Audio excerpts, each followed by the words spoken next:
Arena balap motor Asia Tenggara sedang dalam kondisi siaga 1. Atmosfer panas menyelimuti pedok Moto3 menjelang musim 2026, di mana dua monster kecil hasil didikan Red Bull Rookies Cup 2025 siap menerkam panggung dunia.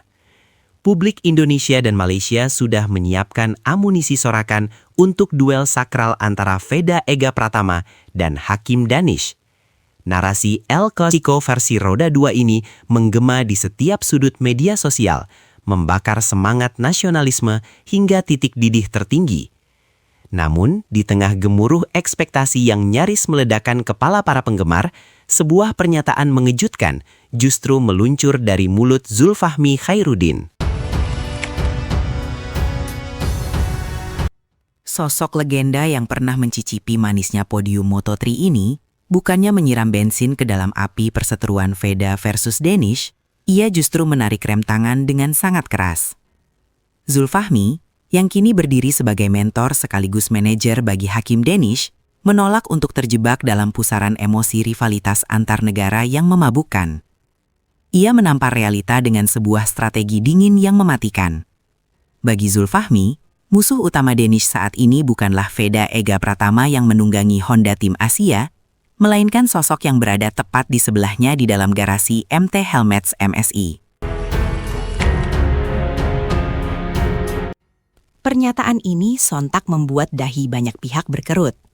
Bagaimana mungkin rivalitas abadi Nusantara dikesampingkan begitu saja? Namun, jika kita membedah logika Zulfahmi, ini adalah langkah jenius seorang veteran yang paham betul betapa kejamnya hutan rimba Moto3. Hakim Danish tidak datang ke Moto3 untuk sekadar menjadi penggembira.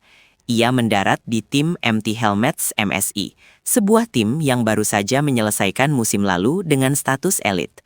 Danish mewarisi kursi panas, sebuah tahta yang ditinggalkan oleh Angel Piqueras, sang runner-up dunia. Ini bukan sekadar kursi kosong, ini adalah warisan senjata pembunuh yang telah terbukti mampu mengacak-acak barisan depan. Disinilah Zulfahmi memainkan kartu asnya.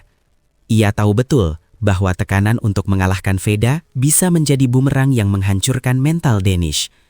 Oleh karena itu, ia mengalihkan bidikan sniper anak asuhnya ke target yang lebih dekat, lebih nyata, dan jauh lebih berbahaya, Ryusei Yamanaka. Suasana menjadi hening sejenak ketika Zulfahmi mulai berbicara mengenai strategi internal ini. Dengan tatapan mata yang tajam dan penuh perhitungan, ia seolah sedang menyusun bidak catur di atas papan yang berapi. Saya yakin akan ada persaingan ketat, terutama karena Danish adalah pembalap baru, sementara rekan setimnya Ryusei Yamanaka jauh lebih senior, ucap Zulfahmi. Suaranya terdengar berat, menekankan bahwa Yamanaka adalah tembok tebal yang harus diruntuhkan pertama kali. Tidak ada nada keraguan sedikit pun dalam intonasinya. Ia melanjutkan seolah memberi titah mutlak bagi pasukannya. Harus ada persaingan sehat di dalam tim. Ini akan membantu mendorong tim ke puncak. Logika ini sangat masuk akal dan mengerikan di saat yang bersamaan. Yamanaka adalah pembalap Jepang dengan jam terbang yang jauh lebih tinggi. Jika Danish mampu menyamai atau bahkan melangkahi Yamanaka, maka secara otomatis ia sudah berada di level elit Moto3. Mengalahkan rekan setim adalah hukum rimba paling purba di dunia balap. Siapa yang menguasai garasi, ia akan menguasai lintasan. Zulfahmi tidak ingin Danish membuang energi memikirkan Veda yang berada di tim berbeda dengan paket motor yang berbeda pula. Fokus Danish haruslah pada data telemetri milik Yamanaka, mempelajari di mana titik pengereman sang senior, mencuri teknik menikungnya, dan pada akhirnya mempermalukannya di lintasan dengan motor yang sama persis. Ini adalah jalan ninja yang disiapkan Zulfahmi untuk Danish. Kepercayaan diri Zulfahmi bukan tanpa dasar. Ia melihat potensi ledakan nuklir dalam diri Danish yang dipadukan dengan kru mekanik kelas Wahid. Ingat, Kru yang menangani Danish adalah pasukan elit yang tahun lalu sukses mengantarkan Angel Piqueras finish di posisi kedua klasemen akhir. Mereka tahu cara meracik motor juara. Mereka memiliki data, pengalaman, dan mentalitas pemenang. Dalam sebuah momen wawancara yang intens, Zulfahmi menggambarkan betapa istimewanya posisi Danish saat ini. Ia tidak berbicara dengan nada sombong, melainkan dengan keyakinan seorang arsitek yang tahu bahwa fondasi bangunannya sangat kokoh. Danish akan mengambil alih kursi yang ditinggalkan oleh Angel Piqueras, yang finish kedua di kejuaraan Moto3 musim lalu. Kata Zulfahmi, matanya berbinar membayangkan potensi yang ada. Ia memberikan penekanan pada setiap suku kata, memastikan semua orang paham betapa beruntungnya Danish. Jadi, Danish akan bekerja dengan kelompok kru yang sebelumnya bersama Piqueras. Tim MT Helmets MSI ini bukanlah tim biasa. Kami menempatkan Danish di tim yang kuat untuk memberinya peluang terbaik dalam memperebutkan posisi yang kuat. Kalimat ini adalah sebuah peringatan bagi seluruh grid Moto3, termasuk Veda Ega Pratama. Danish tidak datang dengan tangan kosong. Ia datang dengan dukungan teknis yang mampu membuat pembalap lain gemetar. Meski demikian, Zulfahmi tetaplah seorang manajer yang bijak. Ia tahu bahaya dari ekspektasi yang berlebihan. Di saat media terus memompa narasi harus juara atau harus podium, Zulfahmi justru memasang perisai pelindung bagi mental Danish. Ia menolak menyebutkan angka. Ia menolak memberikan target spesifik yang bisa menjadi beban di pundak sang rookie.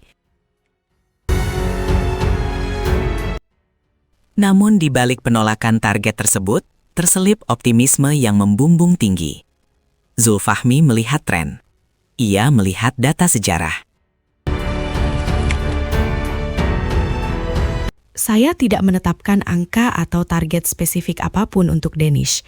Saya hanya ingin melihat dia melakukan yang terbaik, ujar Zulfahmi dengan nada yang lebih merendah, mencoba mendinginkan suasana.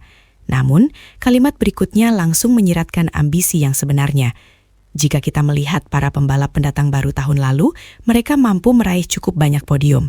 Saya yakin Danish memiliki potensi untuk melakukan hal yang sama tahun ini. Ini adalah kode keras. Tanpa target, hanyalah kedok diplomatik. Kenyataannya, Zulfahmi melihat Danish memiliki kapasitas untuk langsung bertarung di barisan depan, menyikat podium, dan membuat kejutan besar, sama seperti yang dilakukan para rookie fenomenal sebelumnya. Sementara itu, di sisi lain garasi, Veda Ega Pratama bersama Honda Tim Asia tentu tidak akan tinggal diam. Veda membawa bendera merah putih dengan kebanggaan yang tak kalah besar. Rivalitas ini memang tidak bisa dihindari. Cepat atau lambat, roda depan motor mereka akan saling bersentuhan, fairing akan saling beradu, dan sikut akan saling menyenggol di tikungan terakhir. Namun, untuk saat ini, narasi yang dibangun Zulfahmi sangat jelas. Lupakan Veda sejenak. Fokuslah membunuh raksasa di dalam rumah sendiri.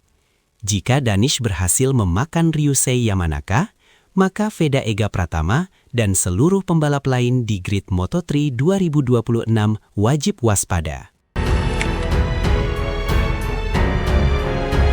Kita sedang menyaksikan dimulainya era baru.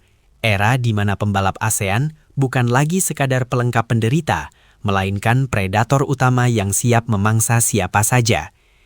Strategi silent killer yang diterapkan Zulfahmi untuk Danish bisa jadi adalah kunci yang mengubah peta kekuatan Moto3 selamanya.